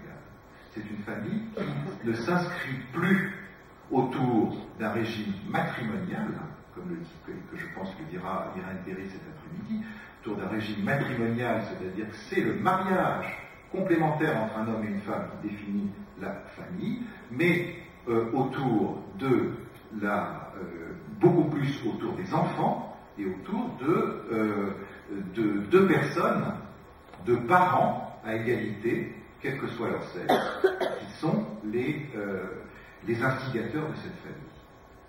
La conséquence de ça, vous le savez, c'est de cette montée en puissance des individus et de ce démariage, comme le dit très justement Irène, c'est que les parents deviennent davantage quelque chose de l'ordre d'un réseau parental, et qu'apparaît dans la famille un processus qui est celui de la pluriparentalité et de la coparentalité. Autrement dit, il y a plus d'un homme et plus d'une femme dans de très nombreuses situations qui font qu'un enfant vient au monde, qui sont nécessaires à l'engendrement d'un enfant. Ce que Charlotte a très bien montré autour des dons de gamètes. Mais il n'y a pas que dans ces situations de dons de gamètes où plus d'un homme et plus d'une femme sont là autour à la fois de la mise au monde et de l'élevage, si je peux employer ce terme, d'un enfant. Ce sont toutes les situations, bien évidemment, de recomposition précoce, où un enfant va être confronté à plusieurs parents, plusieurs pères et plusieurs mères. Ce sont ces situations de PMA, ces situations d'adoption qui se multiplient, où il y a des parents fantasmatiques qui sont là ailleurs et qui interviennent dans l'univers psychique de l'enfant. Ce sont donc, et à travers ces situations de PMA, ce sont toutes ces situations où sont convoqués psychiquement, dans l'inconscient familial, si je peux employer ce terme, un certain nombre de protagonistes. Donc, le monde de la filiation, le monde de la transmission, le monde des affiliations, qui est celui du groupe. Qui est ma famille aujourd'hui? Se demandent des enfants de plus en plus nombreux. Qui fait partie de ma famille? Qui vais-je inclure dans ma famille? Qui vais-je choisir comme famille? Vous avez de plus en plus de foyers où vous avez 3 ou 4 enfants qui grandissent comme des frères et sœurs au sein du même foyer. Aucun de ces enfants n'a la même famille. Et pourtant, ils sont frères et sœurs. Ils sont frères et sœurs, mais aucun n'a les mêmes parents par tous ces mystères de la recomposition. Qui est ma famille? Est-ce que ce beau-père qui m'a élevé entre l'âge de 6 mois et l'âge de 8 ans et qui a disparu de la vie de ma mère, est-ce qu'il fait partie de ma famille? Certainement pas sur le plan de la loi, certainement pas sur le plan de l'état civil. C'est à l'enfant de faire le choix de savoir si ce parent est un parent. Est-ce que ce donneur de gamètes, ce donneur de sperme, qui fait que mon père a pu pouvoir établir un puzzle, une représentation de cette pluriparentalité qui mette tous les protagonistes dans un processus de coparentalité, c'est-à-dire de relation les uns avec les autres? Est-ce que cette femme, qui est la compagne de ma mère, dont je suis né par PMA, cette femme qui, au regard de la loi, puisqu'elles ne sont pas mariées, n'a aucun droit de filiation par rapport à moi, est-ce que cette femme fait partie de ma famille? Est-ce que je l'appelle ma mère? Comment est-ce que je vais la nommer? Comment est-ce que je vais, encore une fois, dresser les contours de cette famille? Donc on a d'un côté cette famille verticale, qui est une famille éternelle, qui est toujours déjà là, et cette famille horizontale, qui est la famille du groupe familial, et qui d'une certaine façon naît et meurt chaque jour, qui change de forme, et qui peut changer de forme en permanence, et que nous avons à composer et à recomposer en permanence dans ce processus de transformation pour qu'elle reste une famille, et la famille qui nous porte et qui nous définit. Sachant que les affiliations groupales, eh bien là, je parle de ma casquette de thérapeute familiale, je parlais de ma casquette de psychanalyste tout à l'heure, eh bien, les affiliations groupales, la force du groupe, les processus d'interfantasmatisation dans un groupe, les processus de lien à l'intérieur du groupe créent des identités et créent un mode d'affiliation qui n'est pas tout à fait le même que celui de la transmission verticale. La force du groupe, c'est l'auto-organisation du groupe. C'est qu'il n'y a pas de chef de groupe, c'est que le groupe qui se structure à travers le temps et qui confère à chacun des rôles, des places, des fonctions très spécifiques. Autrement dit, qu'on peut être donc émissaire, patient désigné dans un groupe, etc., qu'on peut occuper telle et telle place qui n'ont rien à voir avec la succession des générations. On peut être une jeune fille anorexique qui est la grand-mère de la famille, on peut être un jeune adolescent qui est en fait le vrai mari de la mère avec un père qui occupe une position d'enfant, etc., etc. Donc, ce groupe-là, il est aussi très fortement générateur d'identité. Et que, là, ce que je vais essayer de défendre aujourd'hui, c'est que pour que l'enfant puisse se forger une identité horizontale, à l'intérieur de ce groupe-là, il faut que chacun ait une reconnaissance. C'est-à-dire qu'on doit passer d'un mode de compréhension par exclusion. Un père, une mère, pas un plus, pas un moins, qui est à l'origine de toutes les lois notamment sur l'anonymat du don de gamètes, sur le fait que les parents auprès de l'état civil sont les seuls parents de l'enfant et qu'il n'est fait aucune mention des dons de gamètes, qui sont là pour justifier l'adoption plénière en cas d'adoption, qui efface totalement l'existence de ses parents abandonnants dont l'enfant est né. Donc, ce mode, je dirais, fictif, qui fait qu'on ramène toutes les situations d'enfants qui n'ont rien à voir avec les situations de procréation naturelle à des situations de procréation naturelle. On fait comme si l'enfant était issu d'un père, une mère, pas un plus, pas un moins. Comme si. C'est-à-dire que la loi instaure un mensonge, instaure des mensonges. Et que ces mensonges, dans ma clinique, à un certain moment, peuvent devenir préjudiciables pour l'enfant si ces mensonges juridiques deviennent des mensonges dans la communication et dans les échanges à l'intérieur de la famille. On crée des fantômes. Or, chacun sait, pour travailler dans le champ psychique, que les fantômes viennent nous hanter, pas seulement dans nos rêves, mais aussi parfois dans nos relations très, très concrètes. Ces fantômes, on les créait jusqu'à il n'y a pas si longtemps déjà dans les situations d'adoption, quand on disait, on n'était pas dans l'adoption internationale, on n'avait pas des enfants qui avaient des couleurs différentes de soi, donc on disait dans ces situations-là où c'était plausible, surtout ne dis pas à l'enfant qu'il est adopté. Et on s'est aperçu qu'on créait là des distorsions dans le langage, on créait tout un tas d'énigmes autour de l'enfant qui lui étaient largement préjudiciables. Une des histoires les plus sympathiques que j'ai eues à voir avec ça, c'était un monsieur que j'ai eu en analyse pendant pas mal de temps, et qui était confronté à un mystère. Mais il ne savait pas très bien quelle était la nature de ce mystère. Il attribuait à tout un tas d'autres éléments de son existence. Et puis, il avait une soixantaine d'années, et sa mère meurt. Sa mère meurt, et à ce moment-là, il a accès à l'état civil. Et il se rend compte qu'il a été adopté à la naissance. Et non seulement il se rend compte qu'il a été adopté, mais que tout le monde le savait sauf lui. Toute la famille était au courant, tous les frères, mais lui, il ne le savait pas.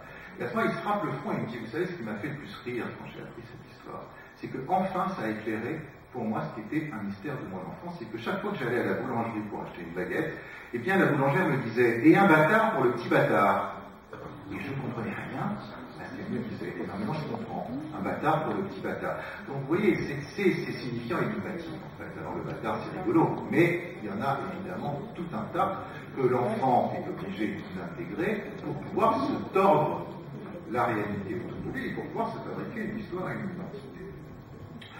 Alors, bien évidemment, plus personne qui adopte des enfants, on conseille à plus personne qui adopte des enfants de ne pas le dire à l'enfant. Par contre, autour de ces histoires passionnantes dont Charlotte parlait tout à l'heure, là, les situations sont évidemment un peu plus compliquées. Qu'est-ce qu'on dit? Comment on le dit? Quelle place donner à ces autres géniteurs? J'aimerais vous donner un certain nombre de situations où on va voir la place que ces géniteurs, entre guillemets, peuvent occuper à la fois dans la transmission verticale et surtout, je dirais, dans l'affiliation groupale, dans l'affiliation du groupe familial autour de ces enfants.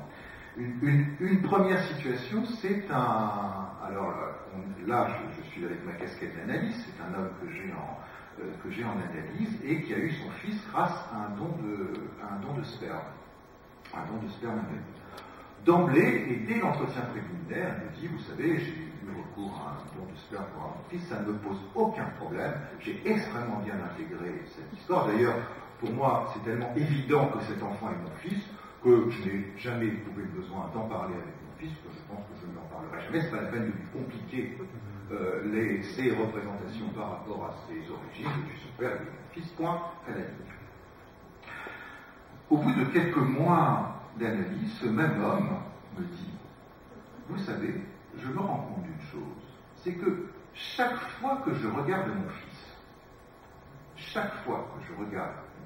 je pense à cet homme qui a donné ses spermatozoïdes et dont il est l'enfant génétique.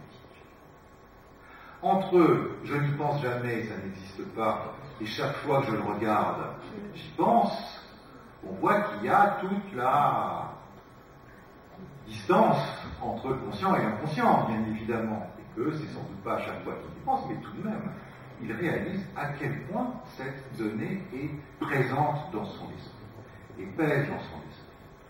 Et à ce moment-là, je lui rappelle quelque chose de son histoire à lui. C'est que quand il était enfant, cet homme, eh bien, il avait un père qui partait beaucoup en voyage d'affaires, et que quand il était en voyage, eh bien, il y avait un monsieur qui venait beaucoup rendre visite à sa maman à la maison, qui était un grand ami de sa mère, et qu'il a passé son enfance à épier cet homme qui venait rendre visite à sa mère, en se demandant bien évidemment ce dont il s'agissait, et qu'il écoutait la nuit à la porte de sa mère pour savoir si cet homme était resté ou pas. Bref, cet homme a passé son enfance à se demander s'il était fils de son père, sans se le formuler comme ça. Et que peut-être son père, qui n'était pas né de la dernière pluie, avait sur lui ce regard énigmatique que lui-même se sent avoir sur son fils. Chaque fois qu'il regarde quelque chose dans ses yeux, un peu interrogateur, discrètement interrogateur, je dirais.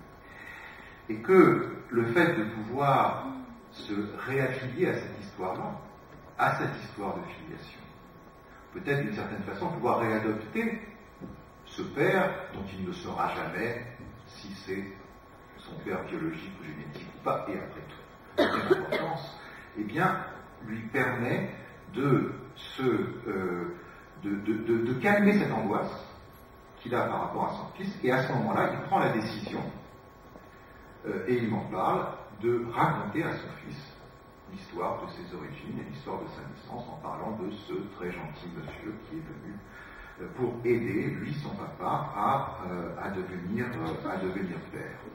Et ça rejoint ce que tu disais, Charlotte, c'est-à-dire le moment où quelque chose prend sens. Voilà, et le moment où ça a du sens pour cet homme de pouvoir adopter ce partenaire qui est celui qui a donné l'expérience. Et j'insiste là-dessus par rapport à cette question d'affiliation, parce que souvent on se représente ce donneur comme étant un peu un rival du père, un rival viril, un rival qui lui peut engendrer, peut féconder. Mais ça n'est pas donc quelque chose qui va plutôt intervenir dans sa relation conjugale, mais ça n'est pas la seule dimension. C'est-à-dire que cette dimension, évidemment, de filiation et d'affiliation, elle est extrêmement importante. Deuxième... il me reste combien de temps? Pas très longtemps. D'accord, donc je vais passer tout de suite. Je voulais vous raconter une histoire d'un couple avec une question d'ovocyte juif, mais ça sera un petit peu trop long. Mais c'était maman qui avait recours à un nom d'ovocyte et qui se demandait si cet ovocyte était juif. Mais non, je vais passer tout de suite à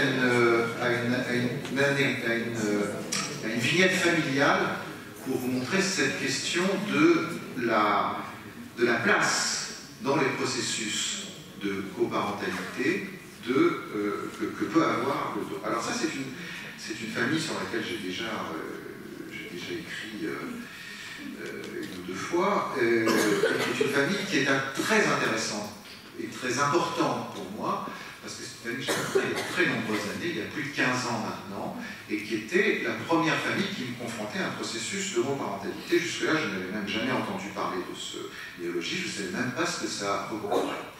Et donc, c'est une famille qui se présente à ma consultation avec deux mamans, Martine et Julie, et deux enfants, Tom, qui a 13 ans et demi à l'époque, et Sarah, qui a une dizaine d'années, une petite fille. Pour faire... et que je me souviens très bien que quand j'avais reçu cette famille, encore une fois c'était il y a 15 ans, je voyais cette petite fille qui de toute évidence était asiatique, ces deux mamans, ce petit garçon, je me suis dit, mais qu'est-ce que c'est que ce bordel? Depuis, j'ai eu l'occasion très largement de recevoir des dizaines et des dizaines de situations d'homoparentalité, à tel point que ces familles me paraissent largement aussi banales et du même ordre que toutes les autres familles que je reçois. Mais ça, c'est une famille qui m'a beaucoup appris, et notamment par rapport à cette question qui est qu'est-ce que c'est qu'une famille? Qu'est-ce qui fait famille? Qu'est-ce qui fait tenir les gens ensemble?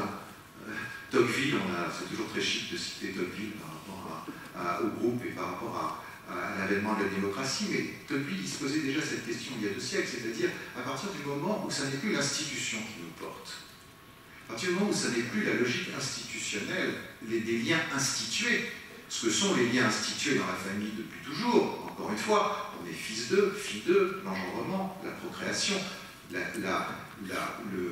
succession générationnelle, tout ça nous tient, qu'on aime ses parents, qu'on les aime pas, qu'on les haïsse, ou qu'on les déteste, qu'on se sent relié ou pas relié, la famille est là, et elle nous tient. Or, cette famille horizontale pose la question en permanence de qu'est-ce qui nous fait tenir ensemble. C'est la question que se posait Tocqueville par rapport à la démocratie. À partir du moment où il n'y a plus où les institutions s'allègent, qu'est-ce qui fait tenir les gens les uns avec les autres, dans un groupe? Voilà. Eh bien, c'est ces questions-là que nous avons à nous poser aujourd'hui avec les familles. Comment est-ce qu'on se choisit et comment est-ce qu'on tient ensemble, sachant que les liens institués se sont allégés. Donc, cette famille, 2 mamans et 2 enfants, très rapidement, son histoire est la suivante. Martine, lorsqu'elle était célibataire dans un projet de monoparentalité, on dirait, a eu le petit homme par procréation médicalement assistée avec un don anonyme en Belgique, à Bruxelles. Julie, de son côté, a adopté la petite Sarah au Vietnam alors qu'elle travaillait là-bas dans une association humanitaire comme assistante sociale. Elle ne pensait pas à ce moment-là à devenir mère, mais elle a vu ce bébé qui a été déposé à la maternité, et il s'est créé quelque chose en elle, qui est un lien maternel avec cet enfant, et elle a fait des pieds et des mains, après, c'est pas facile de choisir un enfant qu'on adopte, elle a fait des pieds et des mains pour pouvoir adopter officiellement cet enfant. Donc ces deux femmes, chacune munie d'un enfant, le petit homme qui a à peu près 3 ans à l'époque et la petite Sarah qui a à peu près 1 an, se rencontrent, tombent amoureuses l'une de l'autre et fondent une famille dans laquelle Tom et Sarah, qui n'ont, comme vous le voyez, aucun lien évidemment de consanguinité, deviennent frères et sœurs, bien évidemment, et il n'est absolument pas question de leur faire passer l'idée qu'ils ne sont pas frères et sœurs. Point que Tom est très protecteur, on va dire, par rapport à sa petite fille. Donc ce qui les amène, c'est que Tom... bravo pour le lapsus. Je fais toujours au moins un lapsus à chaque intervention. Ce qui les amène, c'est que Tom, qui a été un petit enfant parfait, idéal, etc., bon élève, tout ce qu'on veut, et bien au moment de l'adolescence, il y a quelque chose qui se passe à l'école et qui fait qu'il joue du poing, il devient très bagarreur, il répond à ses profs, il devient de plus en plus insolent, de plus en plus agressif, et c'est une des profs de Tom qui leur suggère cette thérapie familiale. Et là, j'apprends que, justement, à l'école, encore une fois, tout ça c'était il y a presque 20 ans, donc ces familles n'étaient pas encore très intégrées, si jamais elles le sont maintenant. Eh bien, à l'école, il y a les pour, il y a les contre, il y a la directrice de l'école qui dit à une des profs mais je ne sais pas comment un petit garçon peut se développer normalement dans cette méthodière. Enfin, tout ça donne une idée de l'atmosphère qui entoure la famille. Tom s'assoit à la première séance, dès les premières minutes de la première séance, il prend une chaise, il se met devant moi, et il me regarde d'un air un peu provocateur, et il me dit « Bon, alors je vais te raconter. Moi, je suis né par procréation médicalement assistée par donneur anonyme en Belgique. Ma petite sœur Sarah, elle a été adoptée au Vietnam par maman Julie, et maintenant, elles se sont rencontrées, elles sont amoureuses, et on est une famille, point. Ne touche pas à ma famille. C'est ma famille. » Donc, je fais ce que les thérapeutes familiales qui sont dans la salle ici, dont certains que j'ai eu le plaisir de former il y a des années, savent qu'on fait, c'est-à-dire, eh bien, on s'affilie. Voilà, on rentre dans la famille, on devient un membre de la famille petit à petit, en s'affiliant à ce qu'est la famille. Donc, je rentre petit à petit dans cette famille, sûrement pas à partir de cet interdit énoncé par Tom, mais de la famille plus globale, plus générale, de son histoire, de ses rapports à l'école, des symptômes de Tom, etc., etc. Alors, je n'entre pas dans tous les détails, mais je voudrais arriver à cette 4e séance qui a été un tsunami dans ma compréhension des processus familiaux, des processus de pluriparentalité.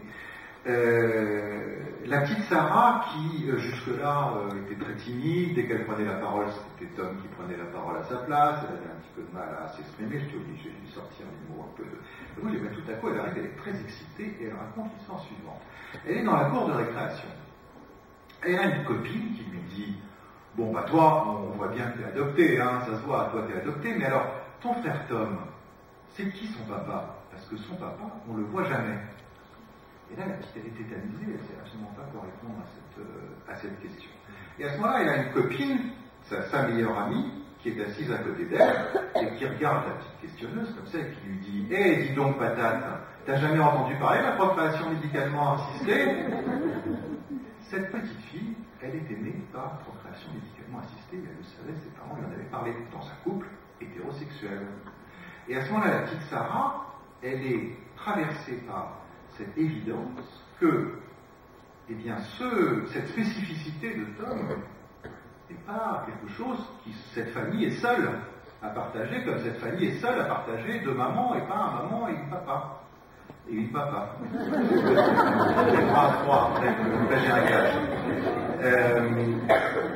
Et donc, tout à coup, ça lui ouvre tout un tas tout un champ de perspectives par rapport à sa normalité familiale, ou en tout cas ses possibilités d'intégration familiale, et elle raconte cette histoire en séance avec beaucoup d'excitation. Et alors là, tout à coup, il y a une espèce de mouvement d'excitation qui traverse la famille. C'est-à-dire que Tom commence à parler du donneur anonyme dont il est issu. Et il raconte qu'il s'était dit que c'était le roi de Belgique, ce donneur anonyme, mais qu'un jour ils ont fait un voyage à Bruxelles en famille et qu'il a regardé le vendeur de glace sur la place de Bruxelles et en le regardant il trouvait qu'il lui ressemblait drôlement et il s'est dit c'est peut-être lui qui est mon père.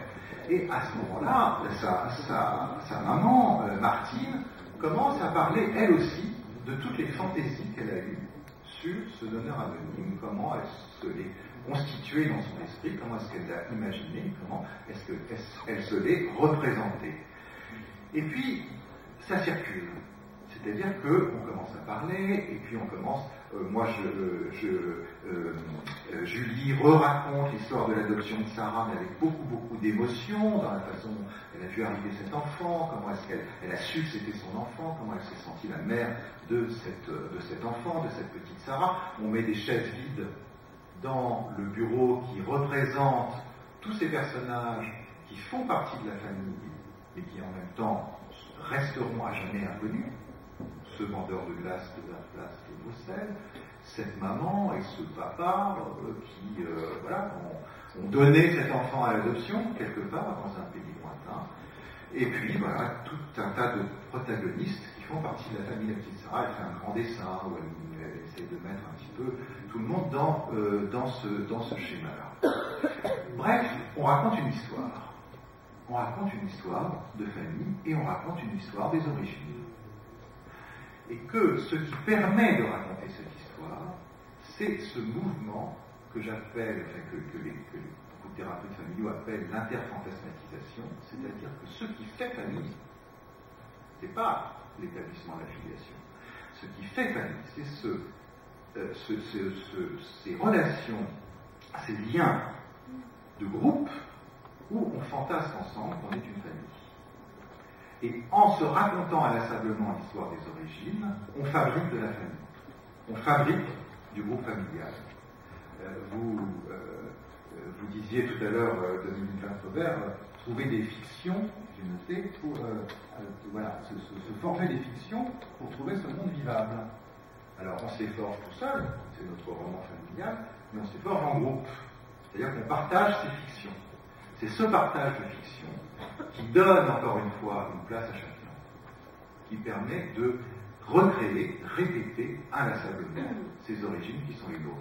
Donc ces origines verticales qui nous confèrent des destins, c'est celles qui nous précèdent et qui sont les origines tragiques de la mythologie. Tu es né, tu es à cette place, et ton destin, comme le dit, c'est celui-là, quoi que tu fasses. Tu seras assigné à cette place.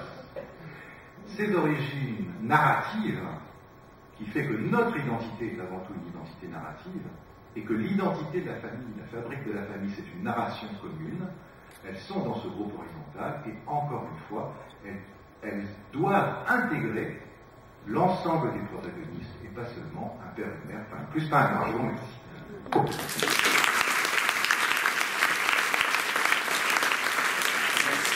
Merci Sacha. Donc il nous reste quelques minutes pour notre échange. Je voudrais réagir un peu tout de suite. Et je trouve formidable cette façon de nous éclairer en distinguant famille verticale et famille horizontale. C'est très éclairant et ça permet de réfléchir. Mais je pose une question. Je vous pose une question, c'est si on retombe toujours sur la question du père.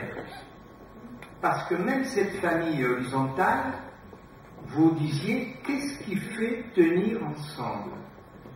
Et si on nous demande, à nous, psychanalystes, qu'est-ce que c'est qu'un père? Je dirais qu'une des fonctions du père, c'est pas la seule, c'est justement de faire tenir ensemble. Je pense à Lacan, à la logique lacanienne, et c'est pas pour introduire des trucs compliqués à Lacan. Lacan a apporté une chose très intéressante dans la tradition familiale, comme vous l'avez dit, de la famille verticale. Mais en pensant à la famille verticale, Lacan va trouver cette idée géniale de ce qu'il appelait le signifiant du nom du père. Et le signifiant du nom du père, c'est pas seulement le séparateur mère-enfant, qui d'ailleurs, disons que les choses fonctionnent majoritairement comme ça. On comprend qu'il y a ce phénomène aujourd'hui des familles horizontales, mais quand même la famille verticale reste majoritaire aujourd'hui et la fonction du père comme séparateur reste aussi un élément, et là nous le voyons dans la clinique, reste un élément toujours présent. Cependant, un père, ou le signifiant du nom du père, comme disait Lacan, ce n'est pas simplement un séparateur, c'est un rassembleur. C'est ce qui fait tenir ensemble. Probablement, ce qui fait tenir ensemble, c'était l'analyste, c'est le thérapeute.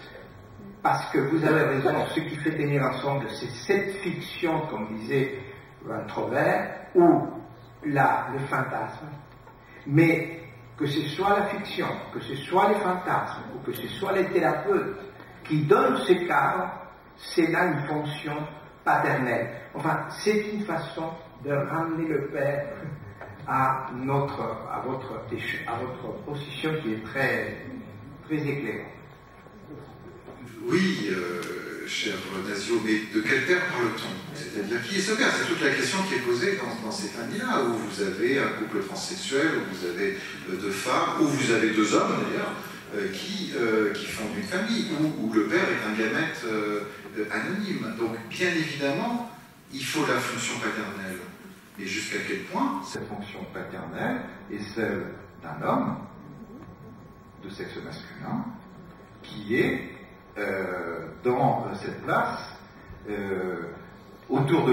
par rapport à l'engendrement de père de famille. C'est ce que posent toutes les familles, ont besoin de cette métaphore paternelle. Mais qui l'incarne, qui la représente, c'est de moins en moins le père réel. C'est-à-dire qu'il y a de moins en moins conjonction entre père réel, père imaginaire et père symbolique, pour reprendre cette trilogie lacanienne. Il y a de plus en plus des processus de diffraction, mais ce qui ne veut pas dire qu'il n'y a pas du père dans la famille.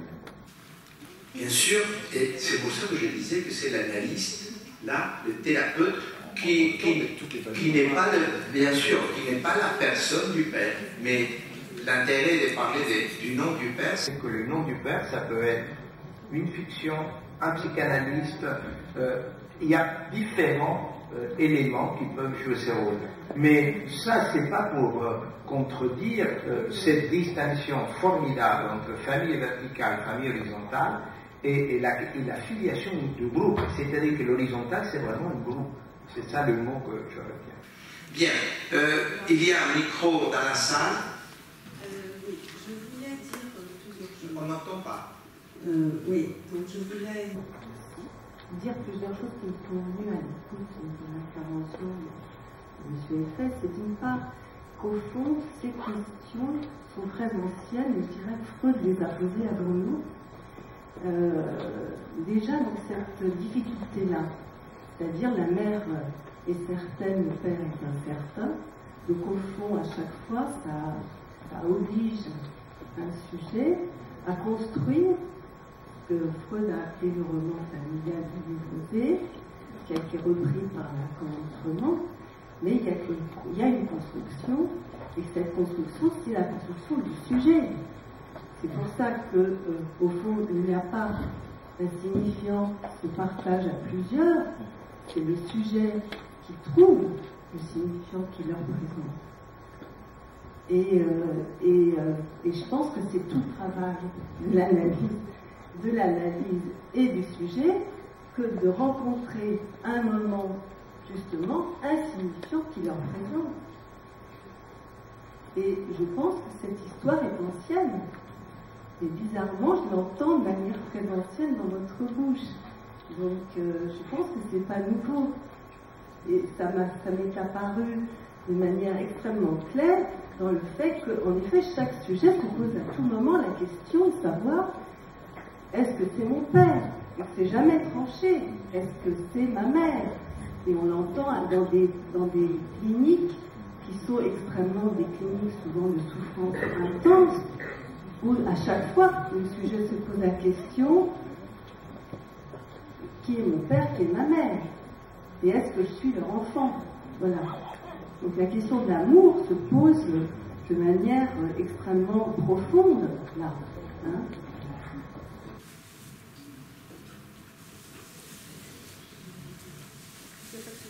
D'autres questions? Messieurs là-bas au fond. Une question d'actualité.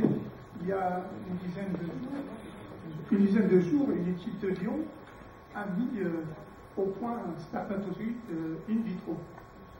Et je voulais savoir quelle est la perspective de cette découverte.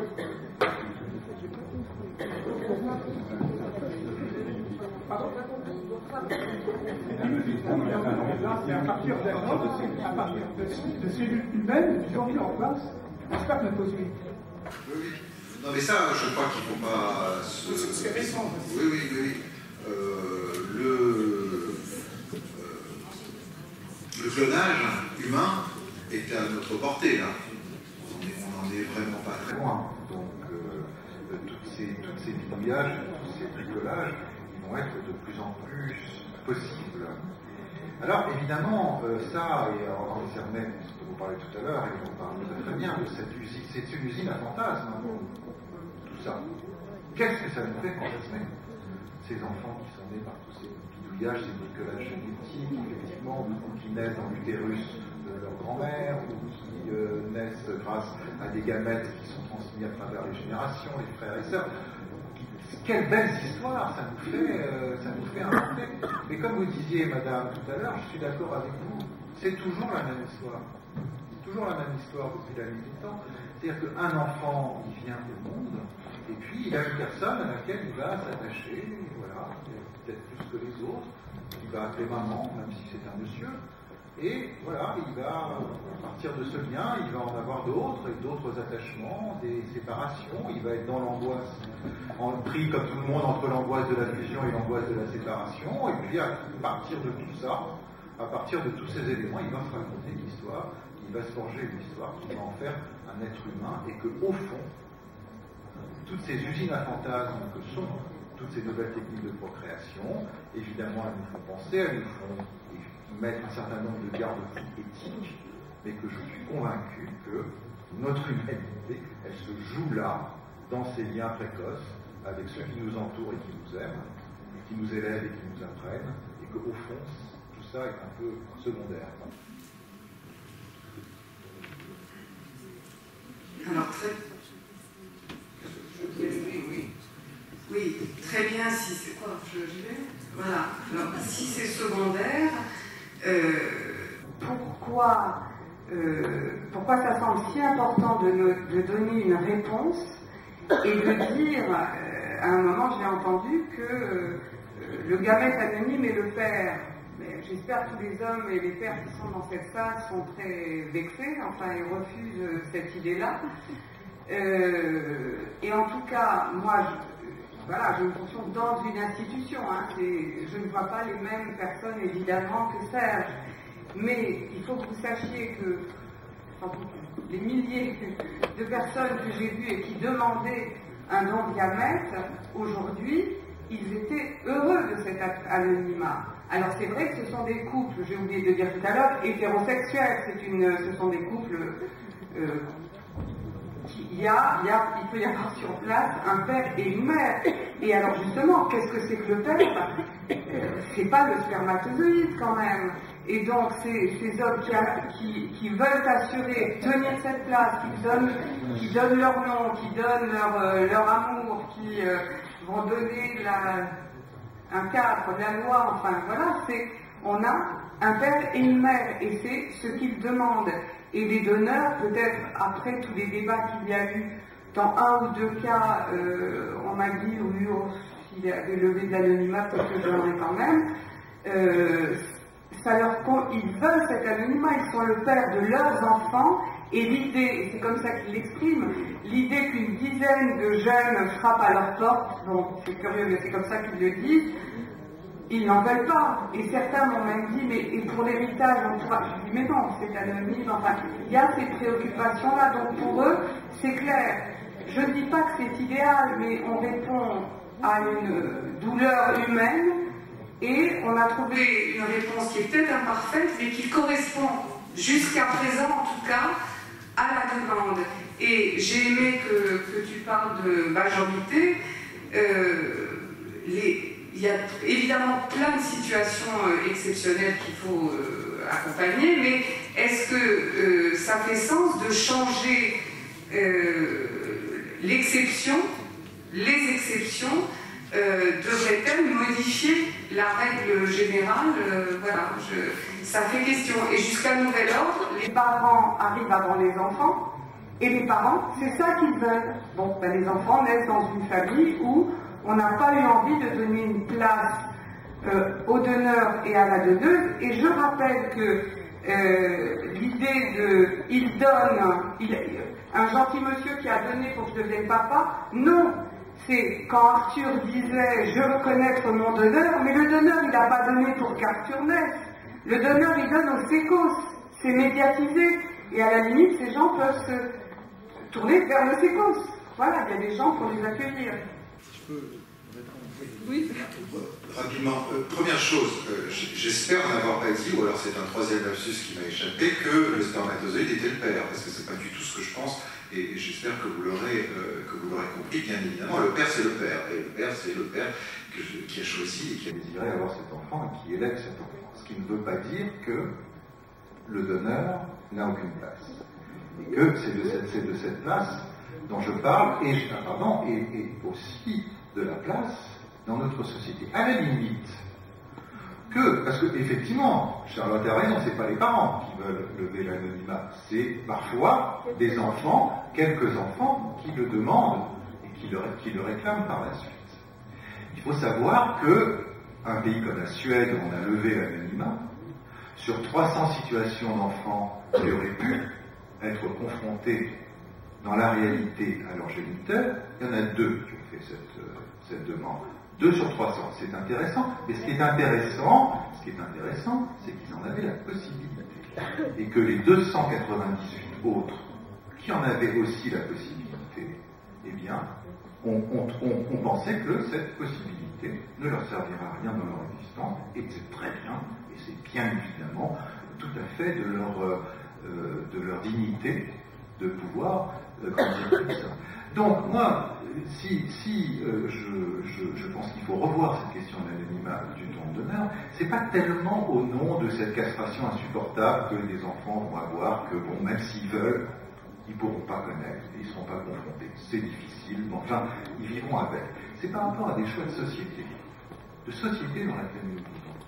C'est-à-dire que c'est une société où, à mon sens, ce qui nous donne une dignité, c'est que chacun puisse être à égale dignité par rapport à sa place, et que le sens du don et du contre-don ait un sens, et qu'il se passe entre personnes humaines, et pas entre des bouts de personnes et d'autres personnes. Ça, c'est une représentation. C'est une représentation que nous avons du lien social. Dans cette représentation du lien social, je préfère qu'on se représente les donneurs et les donneuses comme des individus à part entière, qui sont des interlocuteurs, qui occupent des places, qui ont des rôles, qui ont des vies, qui ont une histoire, qui ont des fonctions, et que nous puissions être à même d'interpeller, si nous le souhaitons, et il n'y a aucune obligation de le faire, tous ceux et toutes celles qui font que nous sommes aujourd'hui au monde.